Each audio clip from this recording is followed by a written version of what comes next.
Welcome to the show. Today's episode is proudly sponsored by Grow Generation, where the pros go to grow. More on them in a bit.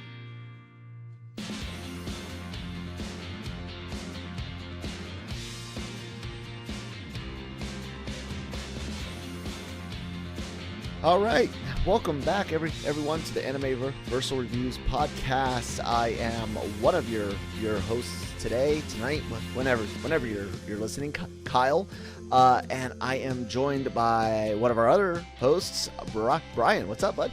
Hey, man. Christine is, let's say, chickening out. I'm just gonna be upfront with you guys. She chickened out. She heard about what we wanted to talk about, and she kind of got scared, man. We're, no Dr. Stone this week, guys. We had that feeling last week. I mentioned last week how the episode 11 had just hit the sub on Crunchyroll, and we're waiting on, episodes 10 and 11 for the dub side. And so this week, after, a week of discovery, rediscovery, and YouTube content creator consumption, I wanted to kind of do something a little different. You always see these conversations about like the golden age of anime, or when anime was saved the first time, the 10th time, and the 20th time, and you see all these breakdown videos and all that. But one thing I think that gets missed out, that a lot of people touch on, Brian, and maybe you might have seen some different things, but everyone gets really like personal with it and talks about, the anime that hooked them, which we've done. But I don't think there's quite enough discussions at taking a look at what it was like to experience the pop culture rise and fall and resurrection of anime, like those of us that are 33-ish and older. What do you think? Yeah.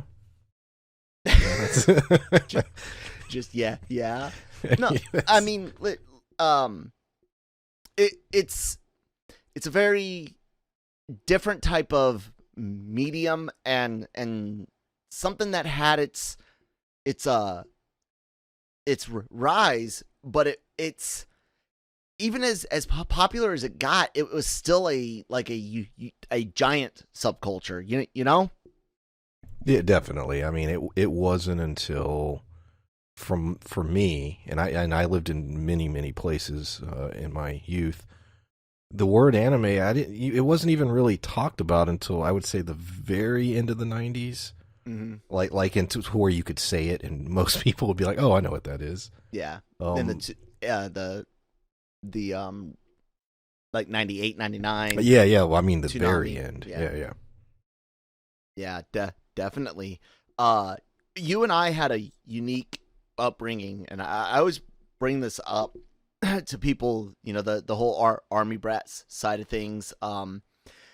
It's kind of unique because I remember getting bullied for liking certain things at certain ages. It was like the younger we were, the more like civilians our peers were, but the older we got and the closer to high school and into high school, our the groups that we had pretty much left each other alone. But by then we had all found our cliques, our groups, our whatever you want to call, and our group just happened to have people that were into anime, and we had drama geeks and jocks and all sorts of people that hung out with us. But out in the civilian world, the way I understand it, it's not quite the same. Up into their high school days, they were getting bullied.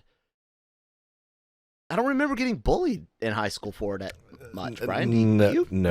And like you said, growing up on, different army bases, especially if you were in school on a base. It was a lot more. The groups were more blended just because everybody is constantly moving, and so everyone sort of fits in with everyone because that's just sort of what you have to do. So you're right. A lot of the different groups just were all somewhat one. And I had experienced school outside of those circles, and it is a little different. There are certain groups that literally hang off with their side as opposed to everybody sort of hanging out together. Yeah. So from my point of view, that's true. Oh, yeah. Absolutely.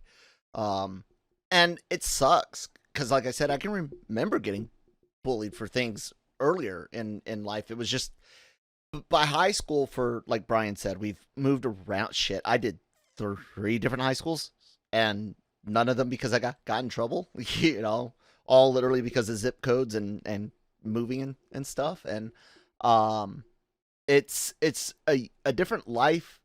And once you get to high school, you're basically fed up with all the BS for the most part, and you're just like, I want the friends that I want. I've discovered who I am, and I'm gonna carry on. And that's what we did. And anime was a big part of it because, like Brian said, the time period we grow up, the late 90s. You know, we're ending middle school and getting into high school, and Toonami's there, cables, satellite TVs.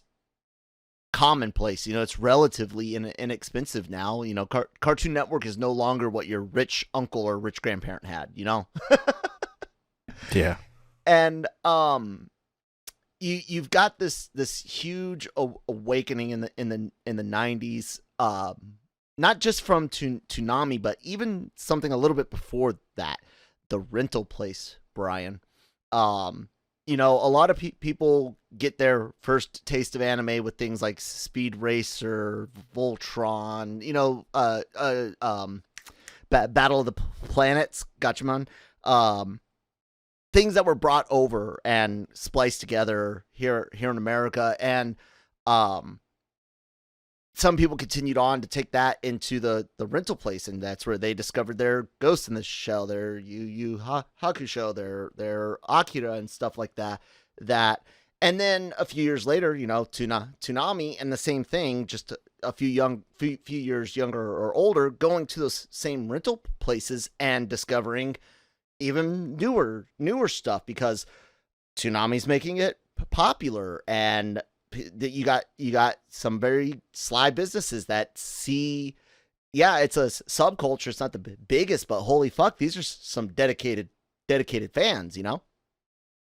Yeah, because, you know, like Speed Racer and stuff like that. Like, I was aware of them, but I didn't really necessarily know, oh, that's from another country. Like, yeah, I really didn't understand it. Toonami was so important because they were coming out and saying, yeah, hey guys, check this out. It's really cool. And it's from Japan. And like, that was their whole thing. And the video store was the key to everything, not just anime, horror, comedy, you name it, because you would, you know, walk in that store, everything was sectioned off. You know, the anime section, I remember discovering it and just being like, ooh, what is all this? And what was really cool in the 90s is that because it was animated, typically you could just hand it to a parent and they would just rent it, didn't know what it was.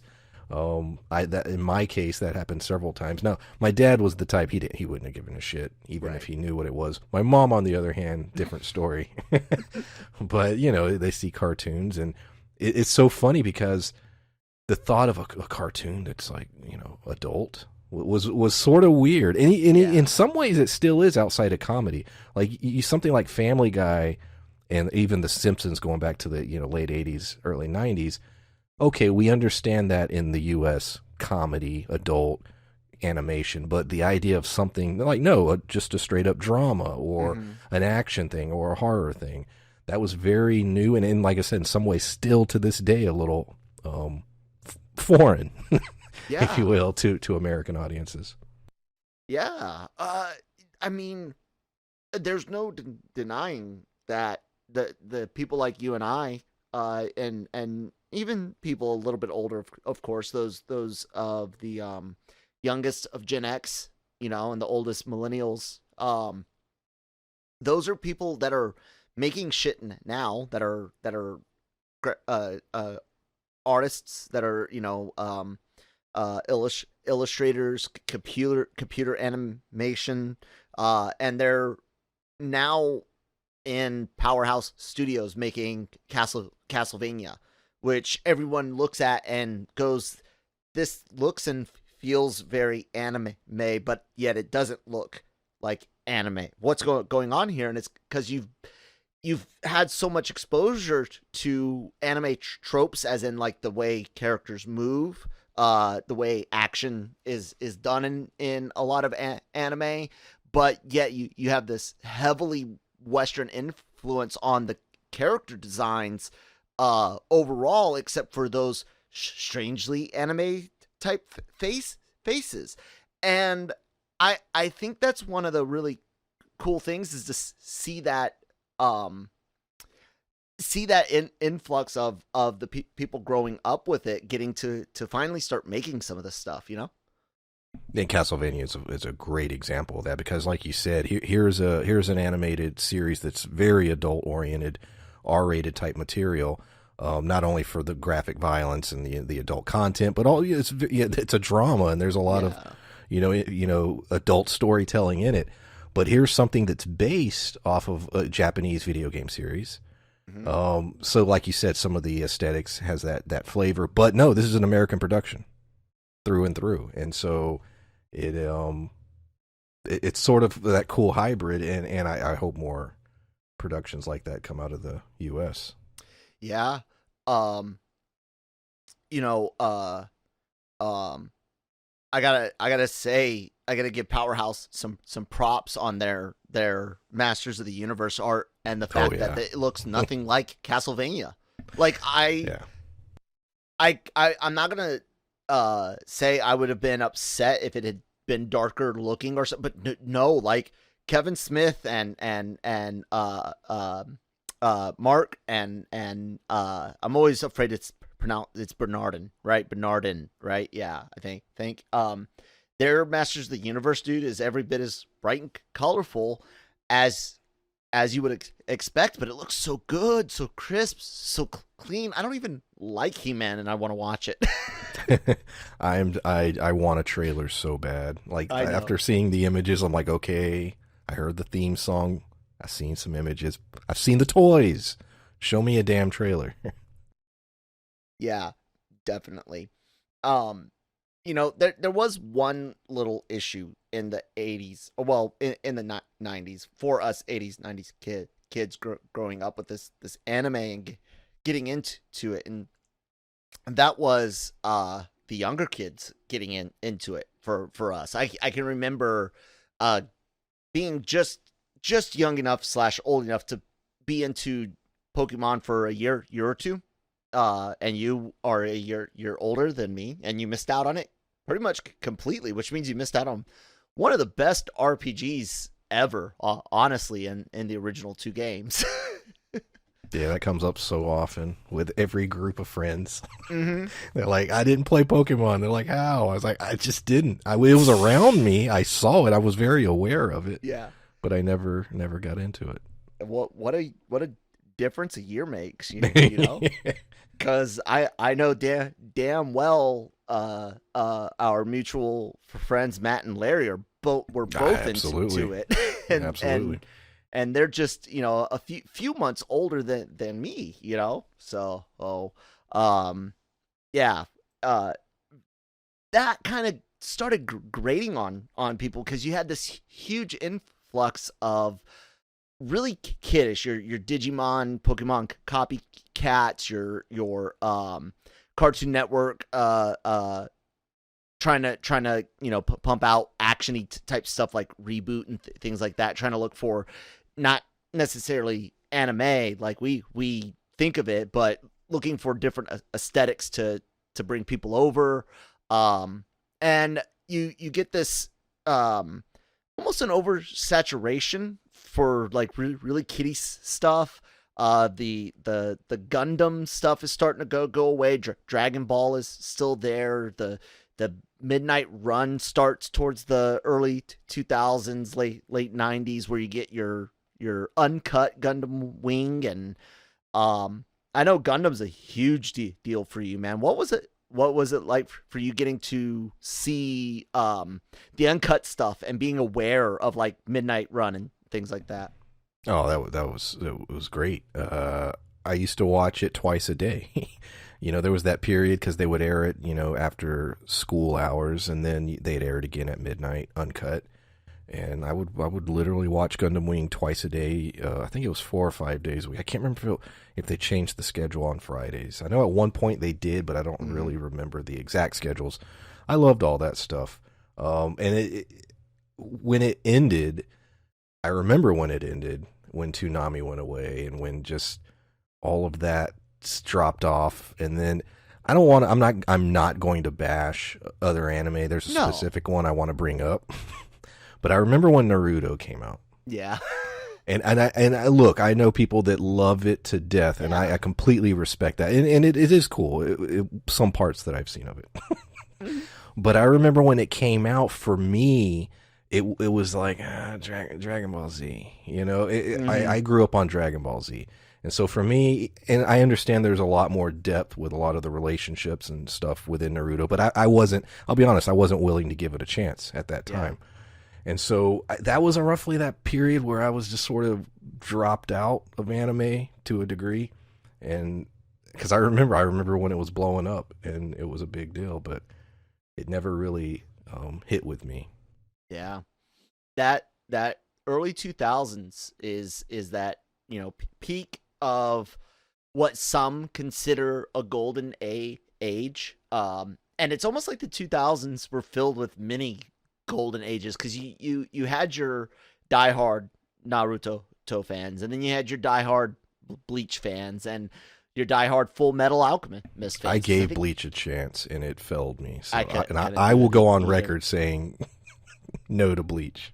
Yeah, I couldn't do it either. Inuyasha was there, and even that was getting super fucking annoying. And after 100 episodes or however many I watched, I was like, all right, guys. I think that is truly the only show I can say made it wholly past the 3-episode rule. And Brian and I are both TV and movie fanatics. So the 3-episode rule is something I done with TV, like even before and after and during anime. But I think Inuyasha is like the only one where I'm done after like 30, 40 episodes. I'm don't care. I'll see something like 6 months later and be like, huh, okay. Well, they haven't done shit. It's funny. I'm glad you mentioned Inuyasha, because it was probably one of the last animes back then that I invested time in. Mm-hmm. I think it was one of the last ones where I sort of, like I said, I dropped out for several years and just sort of, I saw the genre. I knew what was coming out, but I wasn't actively watching it. Right. Yeah. No, that makes perfect sense. It was also a time where American studios were trying to pump out stuff, like I mentioned, Reboot, Code Lyoko, but you also had a few things like Teen Titans and Boondocks coming out in the 2000s, early to mid 2000s. And I can remember reading Boondocks in the comic strip, like legit, for like a couple of years, I think, reading that in the newspapers and really digging it. And to see it get picked up from the newspaper strip to Adult Swim, and once again Cartoon Network, Toonami, Anime, Adult Swim, coming in for this really, really cool thing for an American that grew up with anime, who had a lot to say about society and used the most diverse and brilliant medium in the world, next to maybe comic books, to do it. And I loved it. What were your opinions on seeing American studios do anime with like Teen Titans and Boondocks. Yeah, and both of those are really interesting.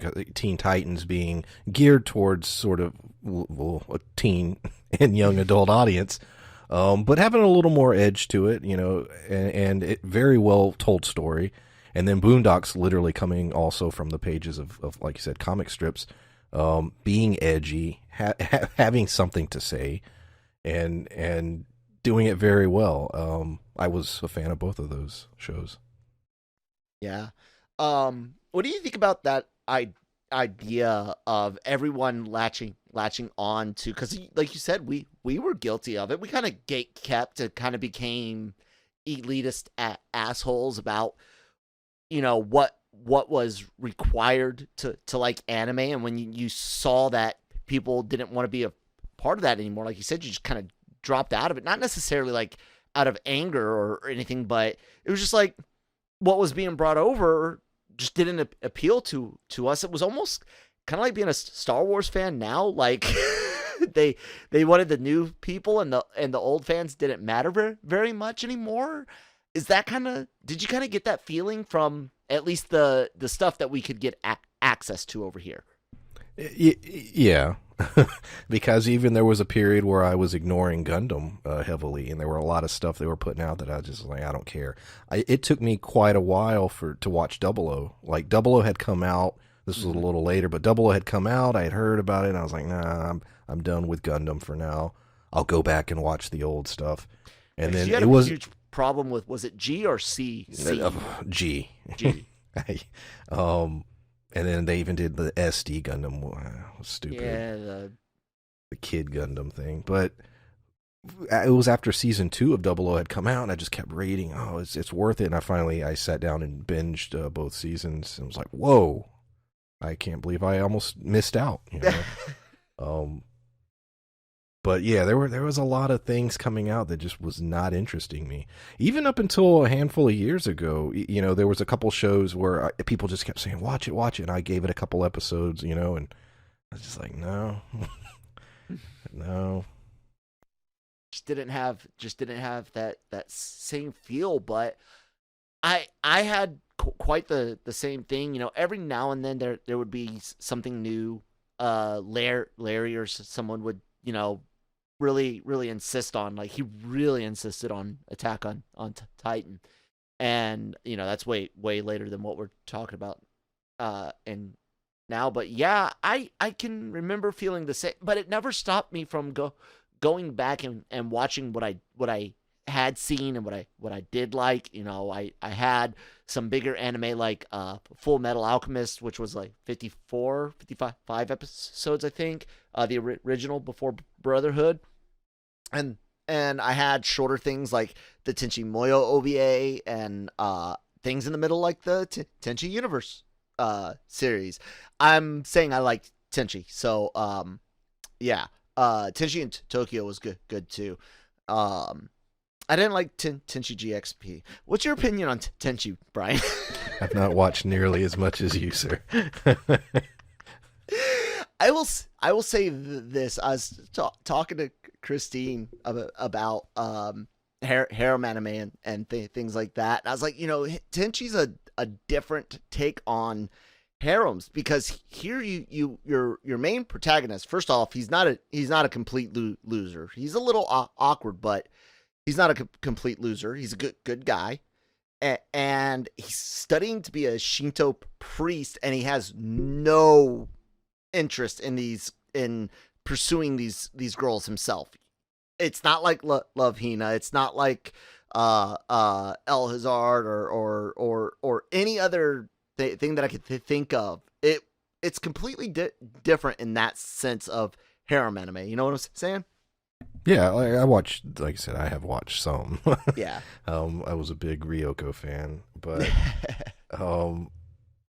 but yeah, no, it was good. Now, what was the last one? The cop one? GXP, the cop, yeah. Yeah. I remember seeing that and considered checking it out, and I never did. Yeah. But I wasn't a fan. And then they had the War on Jimenon, which is like trying to do Escaflowne meets Tenchi, and no. Just no. But but yeah, that was also one of the coolest things about, I would say, that transition period in the 2000s with those rental stores, was them getting access to a lot more mature things and movies. And the movies, man, you think of your Miyazaki films, your Spirited Away in, like, what was that, 2004, 2003-ish, I think. And you start thinking back on when you saw Ghost in the Shell and Akira, and how different Spirited Away looked versus Howl's Moving Castle, or Ponyo, or Totoro. And I never quite, while I didn't consume much new, I never gave up what I had already had. Did you ever stop watching completely? I might, yeah, sort of, but not like consciously. There was definitely a period where I just wasn't really watching any, but it wasn't like, oh, I'm done with anime. Yeah. And like I said, when it came to Gundam, it's one of those things where I may take a year off, but I always go back and watch. I'll watch Char's Counterattack. I've seen it a million times, or go watch some of the old UC stuff, or Wing again. Now 00, because I'm quite fond of it. But in terms, like, I remember when, this is later, but when Unicorn started, that was the first, that was one of the first sort of more recent, it's been several years, but more recent things where I got excited again, because I remember seeing a trailer to it and like, oh shit. And each film, it took forever for them all to come out. I think it was 6 total. And each time one would drop, I would be scrambling trying to figure out how to watch it.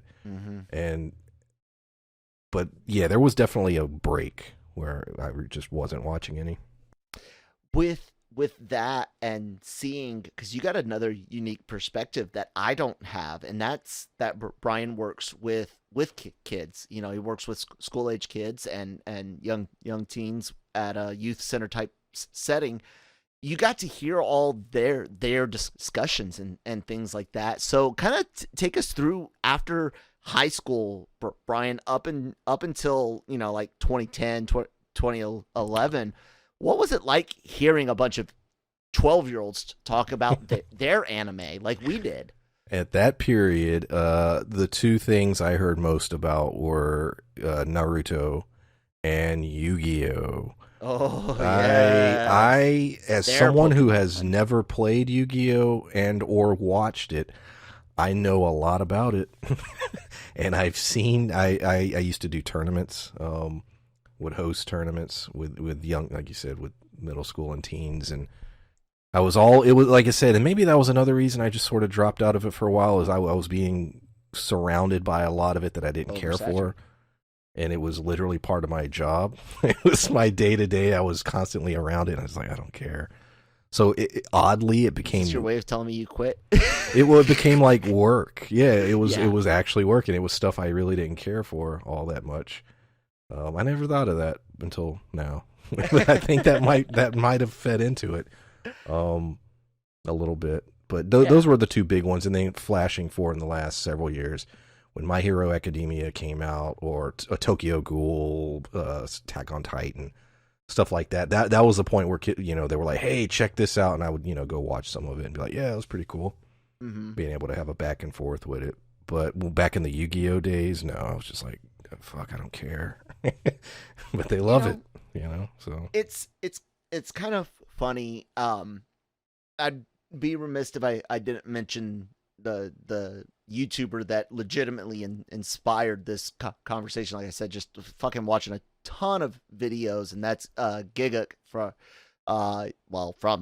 his own channel. It used to be called Anime's Zone, and he also is one of the hosts over on the Trash Taste podcast, and he works with Joey the Anime Man, which anyone that's ever even typed in the word anime into YouTube has at least seen one of Joey's videos. You've seen at least one of Joey the Anime Man's videos before today, Brian, right? Yes. And Giguk is the same, but he's got this different style. He did really deep breakdowns of a lot of things with really good comedy flair, and hearing him talk was kind of like getting to hear what you heard, because he was one of those that was, hooked on Naruto. And I couldn't get into that hype for those shows. Like you said, they're just kind of not in your wheelhouse. Maybe you're too old for whatever, but that subculture, it never really went away. Like I said, it's like an age of constant golden ages, and anime is saved by this show or that show because it just happened to be a little bit more mature than Naruto or Bleach. It was getting back to it started guiding kids back to Toonami being a nighttime thing. You know what I'm saying? Yeah, I tell you, this is interesting. I when specifically with Naruto, my tattooist, who's actually older than me, was a big fan, and I would always mess with him because he would, he loved it. He was all about it, and a huge fan. But I'd be like, really? But he was all about it. Of course, I didn't want to talk too much shit because he tattoos me. So yes, but...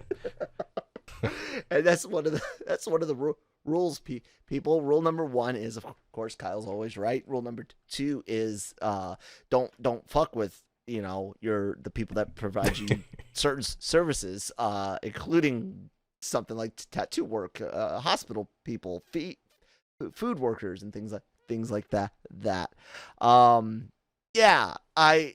It's such a cool thing to kind of grow up past that, because at that same time, just at the end of the 2000s, you have the MCU coming out, and the big DC and Marvel comic book war of the 2000s is at its like Marvel tidal wave with post Civil War and like I said, the MCU coming out.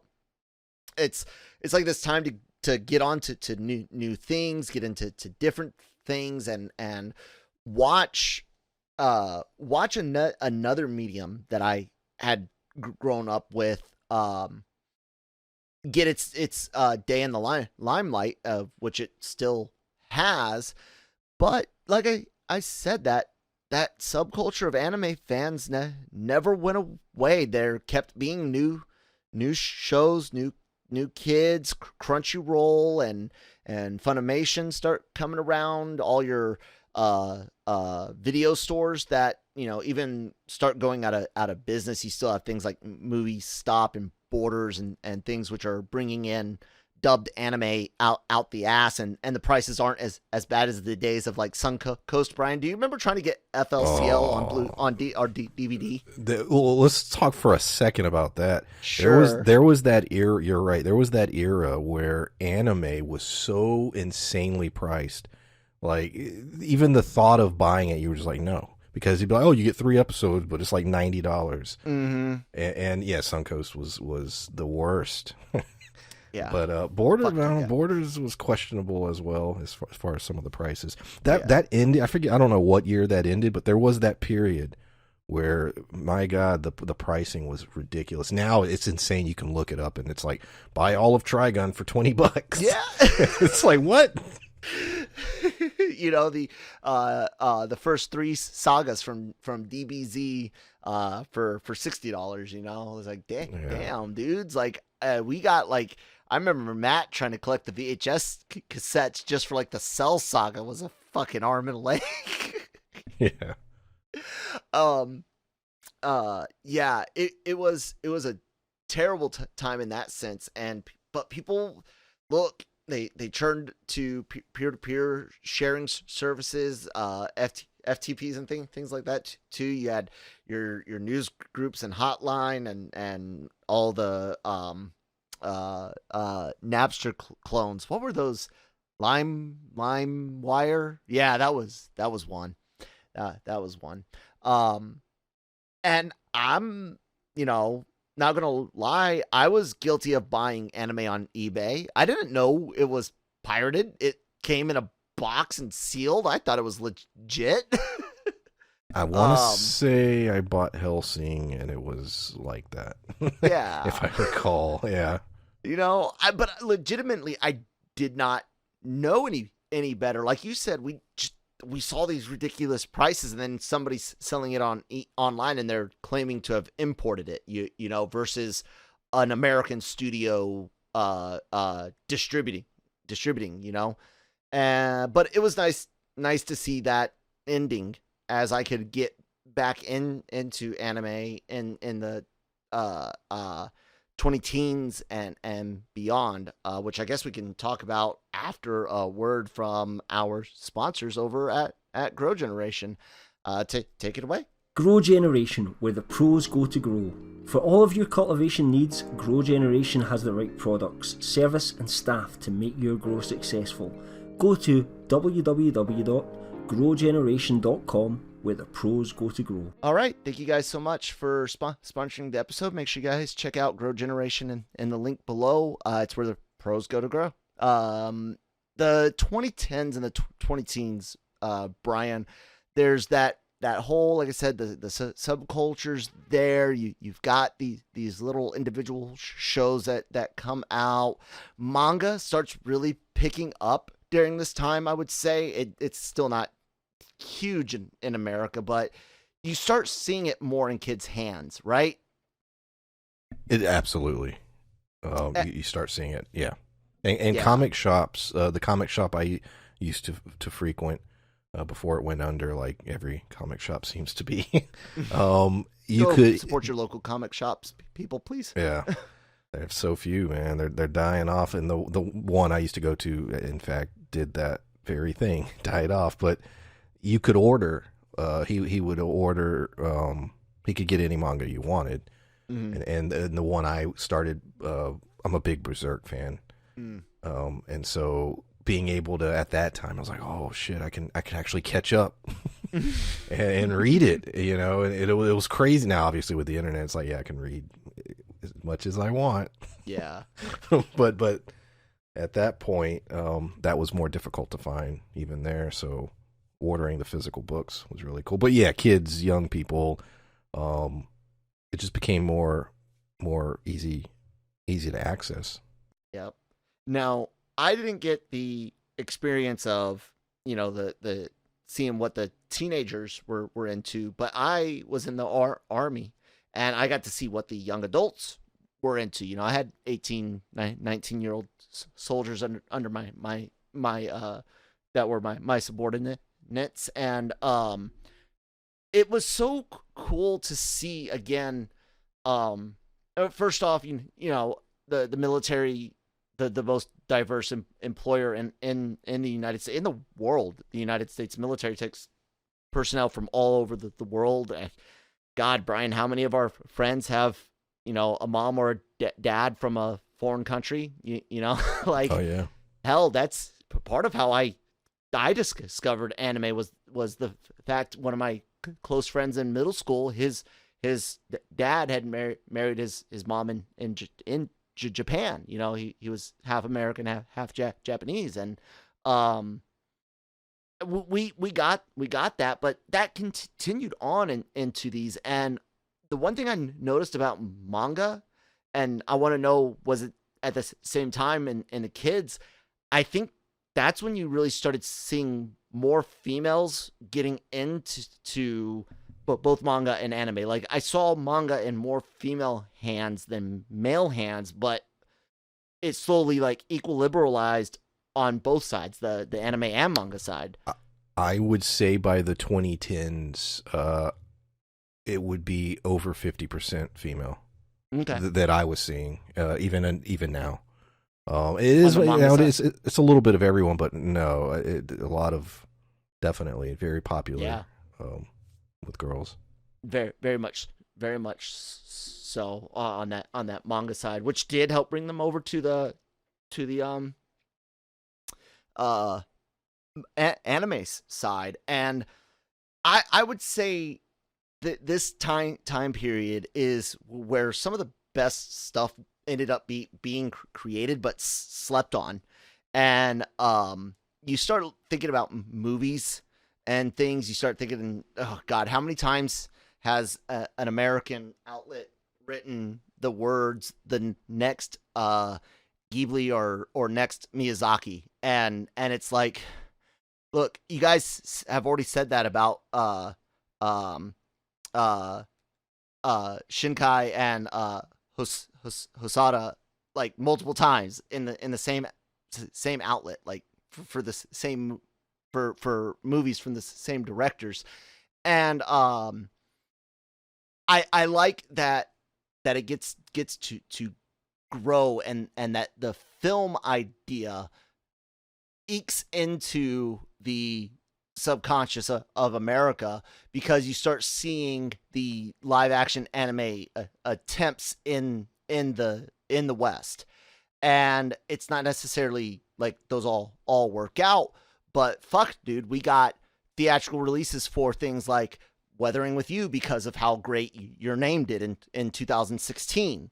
That's a huge deal, because both of those are just fucking dramas with a supernatural twist that you could easily watch on American screens any other year up until that point.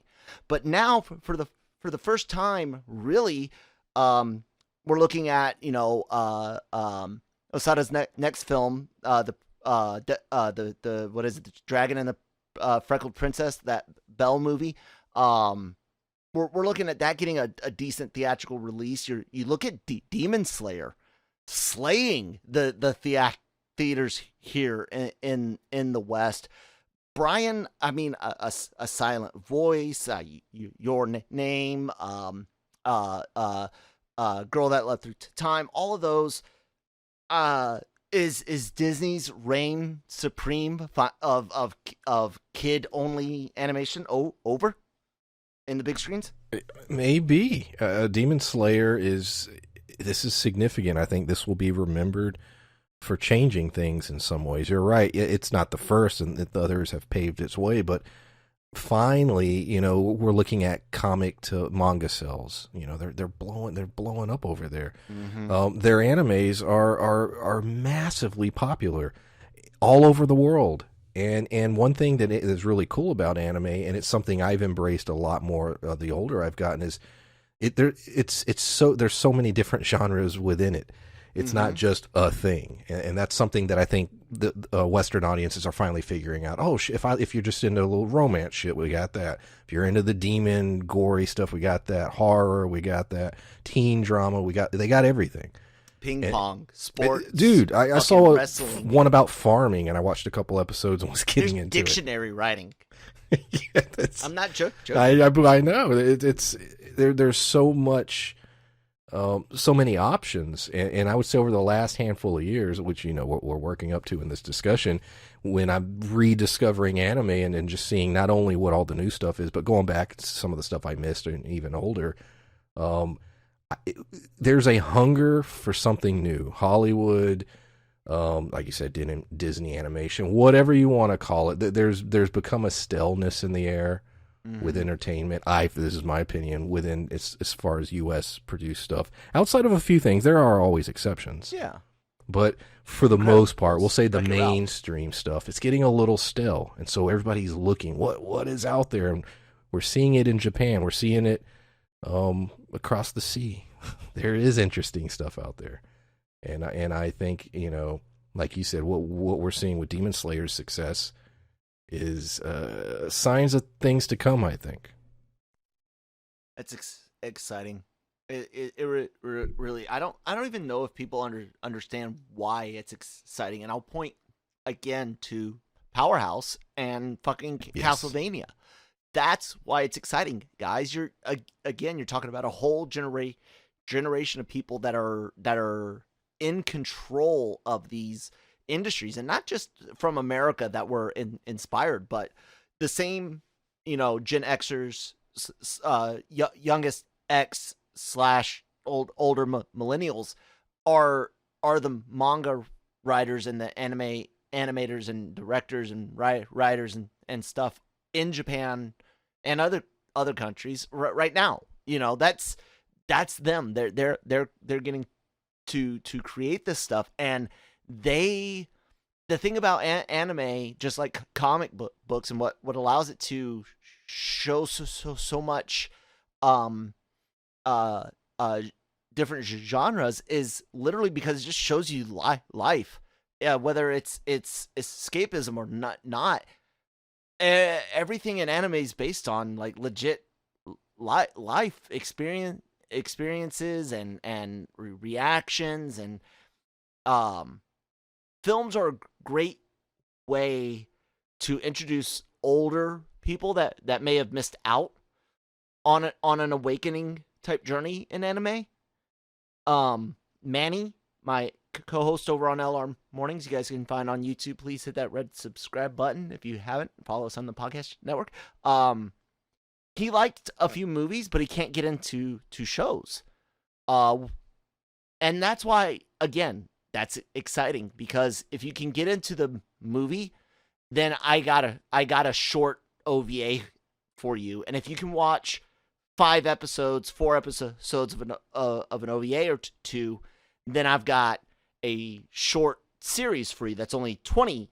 You know what I'm saying? Like I can walk somebody into a full-blown multi-season anime if I can get them into a movie, don't you think?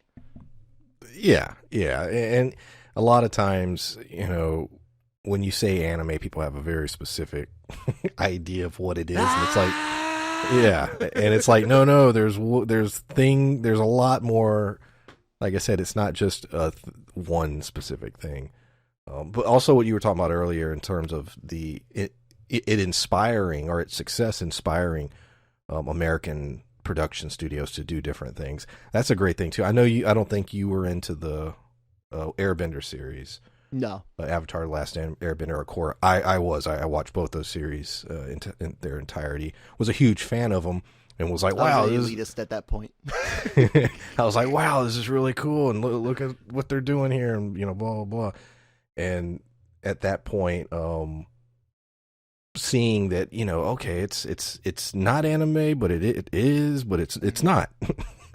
and I think, look, the success of Demon Slayer, you're going to be seeing a lot of stuff like that, I think, come out of the U.S. here really soon, because they're going to be scrambling. I think they see the writing on the wall in terms of what's in, and so I think you're going to see some changes.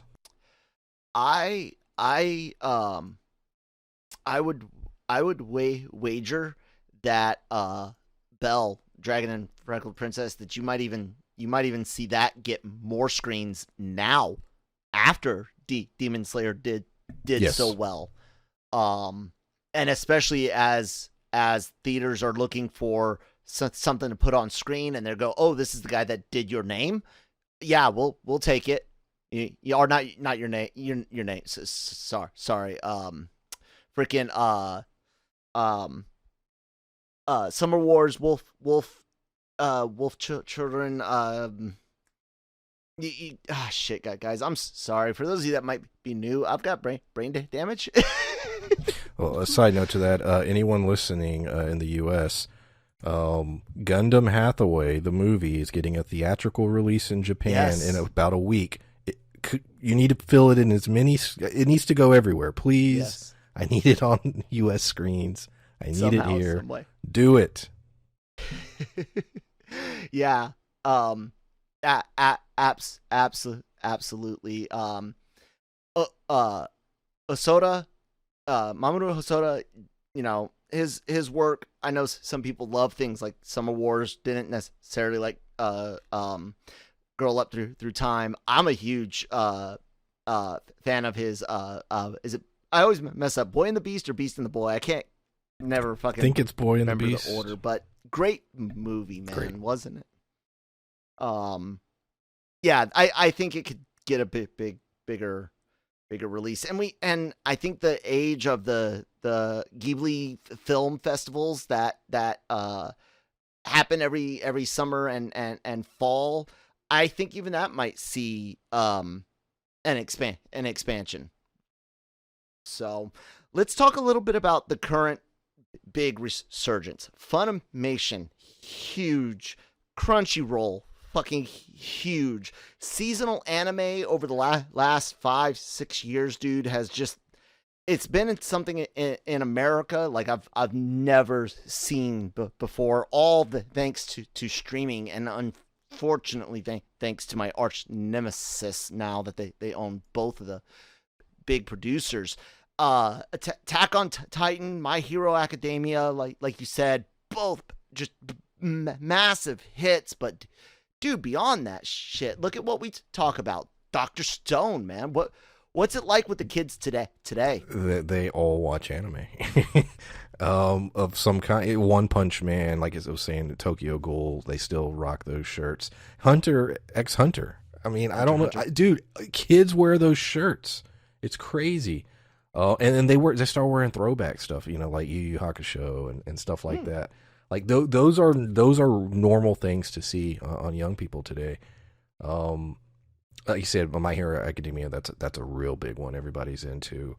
But yeah, no, anime is thriving. JoJo, my God, JoJo is a huge hit. They love it. It's so weird to see so many people in. That's acceptance right there, ladies. That's how when a show like JoJo can be big in America, that's how you know the whole culture just shifted. And what's really cool for me as a fan of, there's so much 80s nostalgia woven into JoJo. So styles and the music and all. Street Fighter, King of Fighters and shit like that, And so, yeah. And so with, music choices and, characters' names referring to different bands or Dio. I mean, shit. So it's so cool that the kids are all into that, and it's like, yeah, that's cool. That's really neat. But yeah, no, anime it's not even what I would call a subculture. And it's mainstream. It's part of the culture. It's part of the culture. It is completely mainstream now. I see it everywhere. Everywhere. I couldn't be and look, there's a lot of what I wouldn't watch on Crunchyroll and Funimation, but I'll tell you what, I went and started a brand new my anime list because I couldn't get into my old one, and I still haven't gotten it fully updated for old stuff and what I'm on now, but just the sheer amount of stuff I've watched in the last 3 or 4 months is insane. Catching up on things that I had missed, finding new things, rewatching old stuff. It's like I'm 12 years old all over again, man. But now I'm 36. Oh my God, Brian. Now I'm closer to 40 than I am 30, and that means I can watch more.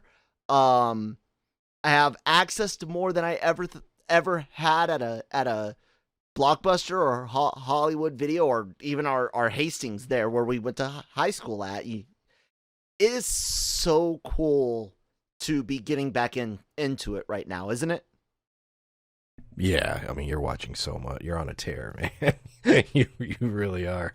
You're watching so much anime, but it's cool. And like you said, what's insane is how easy it is to access now. Like that, like thinking back to 16-year-old me. Like if I had this access, I would have watched every show ever that it was out at that time. Yeah. It was so hard to find. It was literally part of the hunt, was part of the whole process of watching anime many years ago. So the fact that now it's just like, oh, what do you want to watch? Whatever you want, you can watch it pretty easily. Except the movies. Those are still difficult. So, I need that Gundam movie. Japan. Hathaway. Which world is that set in? Oh, that's UC. It is UC? Oh, okay. Yeah. What time? This is after Char's passing. Oh, wow. So what's that, like 140 something, 130 something? I don't know the exact. I could find out though. Okay. Because the main series was what, like 94? UC 94 when it started, right? Or something like that? I don't remember. Anyway, ways. It's been so long since I watched the original. I'm trying to finish my rewatch of Wing. He died in 93. Okay, he died in 93. Got it. I was a few years off, but anyways. Yeah, I'm trying to get through my Wing rewatch, and then I plan on going back to the original series, and I'm gonna go 00. Oh, okay. Because I'm telling you, man, I think you would really enjoy it. Yeah. Yeah, I mean, I've seen like a lot of the filler in OVA and films and things like that are set that came out, either before or after. But as far as like the next big series that seemed to be real popular in UC, I haven't seen it yet. So Hathaway is 12 years after Char. Okay, cool. So I guess, man, it's been a fun conversation looking at it all. Any other comments on the growth in the culture and watching it? Never really. I almost feel kind of odd with the title of the rise and fall and re-rise, because when you think about it, it was just more like a tide that it just has its cycles, and it's never going, the ocean's still there. It doesn't leave. It just sometimes, dies down a little bit, and sometimes comes back with a 30-foot, storm surge. But it's fun, man. Any last comments on that? Just like you said, it never really went away. It just sort of dropped back, and like you said, a lot of the mainstream, like Cartoon Network, stopped airing a lot of it, and it just sort of faded a little bit. But like you said, it came back with a vengeance. And another channel I used to watch it on, this is my last thought, Sci-Fi Channel. I don't know if you remember, but they would air like sometimes late at night, especially on the weekends. They would air anime films and stuff. MTV too, with like Aeon Flux and shit, trying to get into animation. Yeah. So there, I Sci-Fi Channel was another avenue for anime back in the day. Wow, crazy.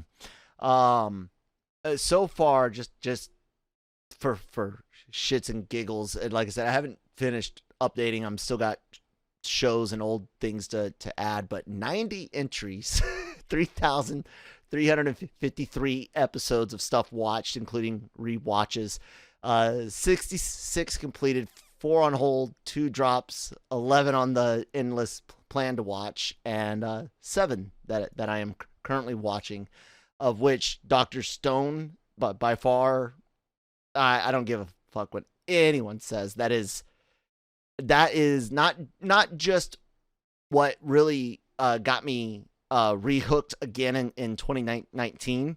And ask Brian when I started talking about it in 2019 or early 2020. Like, it was my life, and I was just, Brian, watch this fucking thing. Let's let that be the last bit, since we do talk about Dr. Stone and the Stone Wars. We hope episode 10 will be out next week. We'll keep you guys posted at LRM_exclusive or at that Kyle Malone. But Brian, getting into a brand new show, I think Dr. Stone might be one of your first non-Gundam shows in recent years. Yeah. Where does that rank at? Oh, it's. I think I said this recently to you. It's very high up. We'll see how things play out the rest of this season and going into next. Like, I can't declare it, better than Cowboy Bebop or anything at the moment. That, to me, that's one of those high bars. But it's damn good, man. It is a damn fine show. What was it?